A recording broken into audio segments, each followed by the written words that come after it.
Barcelona এই summer transfer উইন্ডোতে কিন্তু চমৎকার সব সাইনিং টার্গেট করেছেন। পার্টিকুলারলি হুয়ান গার্সিয়া, তা বার্সেলোনার নগর প্রতিদ্বন্দ্বী স্প্যানিয়ল থেকে 25 মিলিয়ন ইউরোর রিলিজ ক্লজের বিনিময়ে বার্সেলোনার পরবর্তী গোলকিপার হিসেবে সাইন করানোর পর লেফট উইং পজিশনে থাকা নিকো উইলিয়ামসকে সাইন করানোর জন্য কিন্তু প্লেয়ারের সাথে অ্যাগ্রিমেন্টে পৌঁছে গেছেন অলরেডি।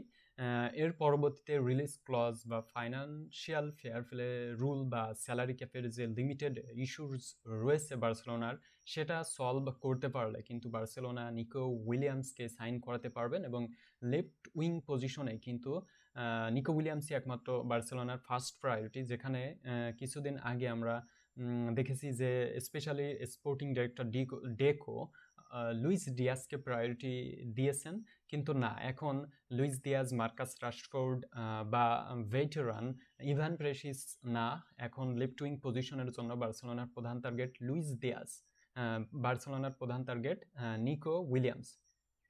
সো আমরা যদি এই দুইটা পজিশনের কথা বাদ দিই, স্পেশালি গোলকিপিং পজিশনে থাকা হুয়ান গার্সিয়া এবং লেফট উইং পজিশনে থাকা নিকো উইলিয়ামস, সো এই দুইটা সাইন বাদ দেওয়ার পরেও কিন্তু আমরা আরেকটা সাইন করতে দেখতে পারি বার্সেলোনাকে। কারণ লাস্ট সিজনে বার্সেলোনা লেফট ব্যাক পজিশনে থাকা আলেহান্দ্রো বালদের ইনজুরির পরে কিন্তু অনেক সাফার করছে, অনেক স্ট্রাগল করতে আমরা কিন্তু তাদেরকে দেখেছি। কারণ বালদের যে প্রপার ব্যাকআপ সেটা কিন্তু বার্সেলোনার ছিল না। কারণ আপনি যদি বালদের ব্যাকআপের কথা, জেরার্ড মার্টিনের কথা বলেন, সে কিন্তু জাস্ট লাস্ট সিজনে হানসি ফ্লিক তাকে লামাসিয়ার অর্থাৎ বার্সেলোনা অ্যাথলেটিক থেকে, বার্সেলোনার বি টিম থেকে তাকে কিন্তু হচ্ছে প্রমোশন দিয়ে বার্সেলোনার ফার্স্ট টিমে, মেইন টিমে হচ্ছে তাকে প্রমোট করেন। সো সব দিক বিবেচনা করে এক্সপেরিয়েন্স বলেন বা পারফরমেন্স বলেন বা যে ধরনের ট্যালেন্ট, সেটা কিন্তু আলেহান্দ্রো বালদের তুলনায় অনেকটাই তিনি পিছিয়ে। কিন্তু বার্সেলোনাকে অনেক স্ট্রাগল করতে দেখা গেছে বালদের ইনজুরিতে। সবচেয়ে বড় গুরুত্বপূর্ণ যে বিষয় সেটা হচ্ছে সিজনের সবচেয়ে ক্রুশিয়াল মোমেন্টে কিন্তু আলেহান্দ্রো বালদে ইনজুরির কারণে মাঠের বাইরে ছিলেন। আর সেখানে আপনি সেই কোপা দেল রের ফাইনালের কথা বলতে পারেন রিয়াল মাদ্রিদের এগেইনস্টে, যদিও বার্সেলোনা এক্সট্রা টাইমে ওই ম্যাচ জিতে কোপা দেল রে চ্যাম্পিয়ন হয়, কিন্তু পরবর্তীতে ইন্টার মিলানের এগেইনস্টে যেভাবে বার্সেলোনা স্ট্রাগল করছে, জাস্ট আলেহান্দ্রো বালদে বা প্রপার একজন লেফট ব্যাকের অনুপস্থিতিতে সেটা অকল্পনীয়। সো আলেহান্দ্রো বালদে যদি আপনার ইন্টার মিলানের এগেইনস্টে থাকতো, তাহলে কিন্তু ডাইনামিক্সটা বা যে ধরনের ফুটবল ইন্টার মিলানের এগেইনস্টে বার্সেলোনা খেলছে বা বার্সেলোনার এগেইনস্টে ইন্টার মিলান খেলছে, তার ট্যাকটিক্যাল যে বিষয়টা সেটা কিন্তু কমপ্লিটলি ডিফারেন্ট হতো। সো জেরার্ড মার্টিনের যে প্রেজেন্স, সে কিন্তু দুইটা ক্রস করলেও সেকেন্ড লিগের কথা যদি আমি স্পেশালি বলি, ইন্টারের মাঠে বার্সেলোনা যেখানে 4-3 গোলের ব্যবধানে পরাজিত হয়, সেখানে কিন্তু জেরার্ড মার্টিন অনেক ইম্পর্টেন্ট বা ক্রুশিয়াল মোমেন্টে কিন্তু বল পজিশন লস্ট করেন এবং সেখান থেকে অ্যাটলিস্ট 2টা গোল কিন্তু বার্সেলোনা কনসিড করেছিল জেরার্ড মার্টিনের ভুলের কারণে। বালদের প্রপার রিপ্লেসমেন্ট বা ব্যাকআপ হিসেবে আপনি তাকে ট্রাস্ট করতে পারেন না। বা আই থিঙ্ক আমার কাছে যেটা মনে হয় যে আলেহান্দ্রো বালদে এবং প্রপার রিপ্লেসমেন্ট বা প্রপার ব্যাকআপ হিসেবে, রিপ্লেসমেন্ট বলতে যখন জাস্ট ইনজুরি টাইমে আলেহান্দ্রো বালদেই বার্সেলোনার ফার্স্ট লেফট ব্যাক থাকবেন। তার পাশাপাশি যে রুমোর্স শোনা যাচ্ছে, সেখানে কিন্তু বার্সেলোনা বায়ার লিভারকুসেনে থাকা অ্যালেক্স গ্রিমালদোকে সাইন করাতে পারে, সে ধরনের একটা জোর গুঞ্জন শোনা যাচ্ছে। কারণ স্পেশালি তার যে রিলিজ ক্লজ বা যে ধরনের ফি তাকে সাইন করানোর জন্য লাগে, সেটা অ্যারাউন্ড 15 থেকে 20 মিলিয়ন ইউরো।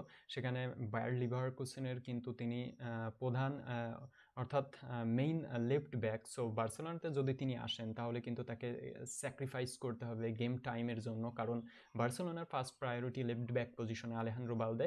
সো আলেহান্দ্রো বালদে এবং অ্যালেক্স গ্রিমালদো, তখন কিন্তু একজন বালদের প্রপার ব্যাক থাকবে বার্সেলোনার জন্য। সো যে কোনো ট্রফি জয়ের ক্ষেত্রে আপনি যখন 3টা বা 4টা ট্রফি জয় করার জন্য ফাইট করবেন, তখন কিন্তু ইনজুরি ক্রাইসিস থাকে বা প্লেয়ারদের যে ফ্যাটিক, সেটা কিন্তু স্পষ্ট হয়ে ওঠে। ওঠে। সো সব দিক বিবেচনা করতে কিন্তু ট্রফি জয় করার জন্য স্কোয়াডের ডেপথটা খুবই গুরুত্বপূর্ণ। সেদিক থেকে বিবেচনা করলে বার্সেলোনা যদি তাদের ফাইনান্সিয়াল ফেয়ার প্লে রুল বা লিমিটেড যে স্যালারি ক্যাপ রয়েছে সেটা আর মধ্যে ম্যানেজ করতে পারে, তাহলে অবশ্যই হুয়ান গার্সিয়া বা নিকো উইলিয়ামসকে সাইন করানোর পর কিন্তু বার্সেলোনা অ্যালেক্স গ্রিমালদোকে সাইন করাতে পারে। আর এখানে জেরার্ড মার্টিনকে সেল করে দিতে পারে এরকমের একটাও কিন্তু জোর গুঞ্জন রয়েছে, কারণ বার্সেলোনার যে লেভেল বা যে ইন্টেন্সিটি সেখানে কিন্তু Gerard Martin is not that much good.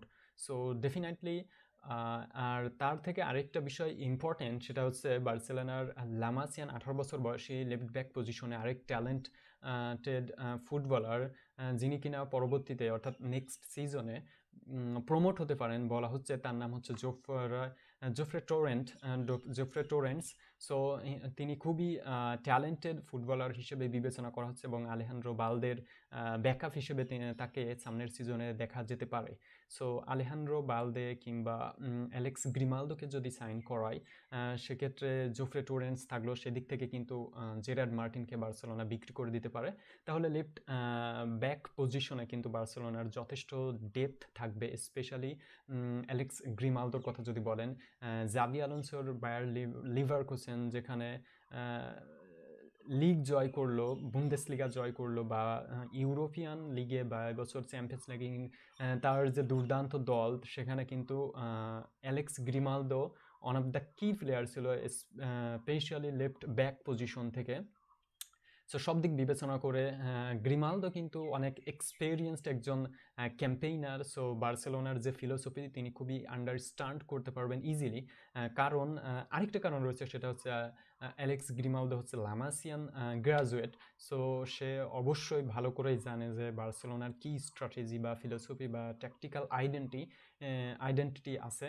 So এদিক থেকে বিবেচনা করে Alex Grimaldo Alejandro বালদের left back পজিশনে ব্যাকআপ হিসেবে বেস্ট চয়েসেস। সো যে ধরনের নিউজ আউটলেট থেকে যে ধরনের সংবাদ পাওয়া যাচ্ছে যে খুব সম্ভবত নিকো উইলিয়ামসকে সাইন করানোর পর যদি Barcelona financial fair play rule বা স্যালারি ক্যাপ ইস্যুসটাকে সলভ করতে পারে, তাহলে লেফট ব্যাক পজিশনের জন্য জেরার্ড মার্টিনকে বিক্রি করে দিতে পারে এবং অ্যালেক্স গ্রিমালদোকে কিনতে পারে। তার পাশাপাশি লামাসিয়ান কিড জোফ্রে টোরেন্টস, যাকে বলা হচ্ছে যে নেক্সট সিজনে প্রমোট করতে পারে। সো এই ধরনের একটা গুঞ্জন রয়েছে এবং আমার কাছে যেটা মনে হয় এটা পারফেক্ট একটা ডিসিশন হবে, কারণ লেফট ব্যাক পজিশনে বা যে কোনো ট্রফি জয় করার জন্য আসলে স্কোয়াড ডেপথ থাকাটা জরুরি। সো সব দিক বিবেচনা করে একটা বেস্ট ডিল হবে যদি বার্সেলোনা অ্যালেক্স গ্রিমালদোকে সাইন করায়, তার পাশাপাশি জেরার্ড মার্টিনকে বিক্রি করে দেয় এবং পরবর্তীতে লামাসিয়ান কিড জোফ্রে টোরেন্টকে প্রমোট করে। সো আপনার কাছে কি মনে হয়, কাকে সাইন করানো দরকার বা কাকে বিক্রি করা দরকার, কমেন্ট করে জানিয়ে দিতে পারেন।